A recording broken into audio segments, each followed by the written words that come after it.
passe-t-il? Aujourd'hui, nous avons les 5 meilleurs mouvements d'attaque pour vous. Pas seulement pour moi, mais pour vous. Les mouvements de notre ami Ronaldo. Et de Ronaldo. Et même du seul et unique Diego Armando Maradona lui-même. Mes amis, profitez de la vidéo d'aujourd'hui. Profitez-en et nous nous reverrons dans un instant.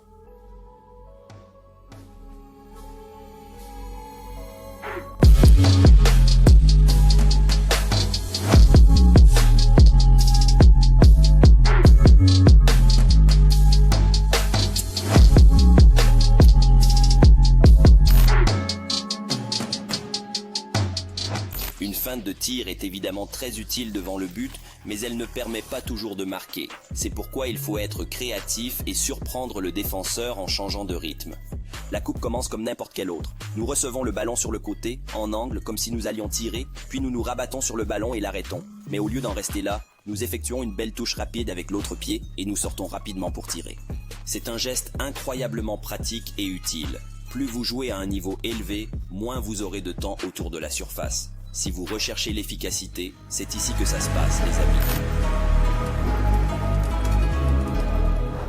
Maintenant, nous passons à une situation dans laquelle tous les attaquants se retrouvent, dos au but. La plupart du temps, vous devrez jouer simple, mais de temps en temps, vous devrez prendre des risques et faire preuve de magie. Un attaquant doit pouvoir se créer des occasions, et c'est ce que nous pouvons faire ici en repoussant et en exposant le ballon avec un tour de roulette.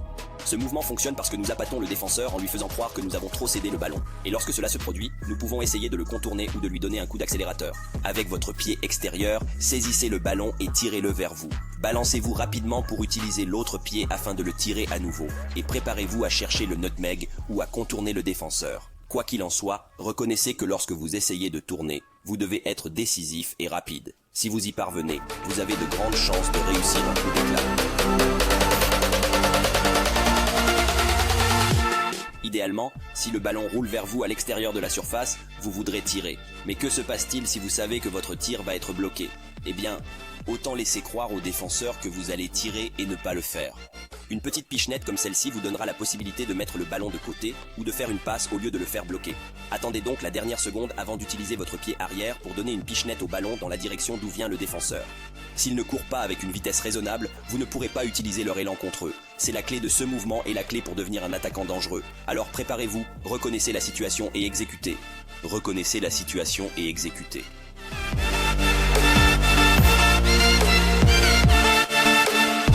Il s'agit d'un mouvement génial que notre ami G-Mike a surnommé la morsure de serpent. Tout le monde connaît l'élastico, mais le snake bite, c'est ce qui se passe quand on le modifie un peu pour se donner encore plus d'avantages. La plupart des joueurs font le snake bite avec leur pied fort. Et aussi efficace que cela puisse être, vous finissez généralement par vous déplacer vers votre pied le plus faible. Aujourd'hui, il s'agit de vous donner plus d'occasions et d'être plus à l'aise devant le but. Nous lançons donc notre élastico. Et au lieu de continuer dans cette direction, nous lançons soit une pichenette, soit un coup sec qui nous permet de revenir sur notre pied fort pour tirer ou continuer à avancer. C'est évidemment parfait pour un ailier qui veut faire un centre.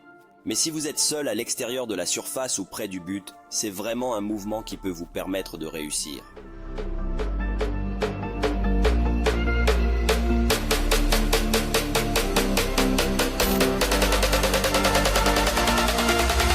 Enfin, nous passons à une autre situation dans laquelle tous les joueurs vont se retrouver. Un ballon joué dans les airs.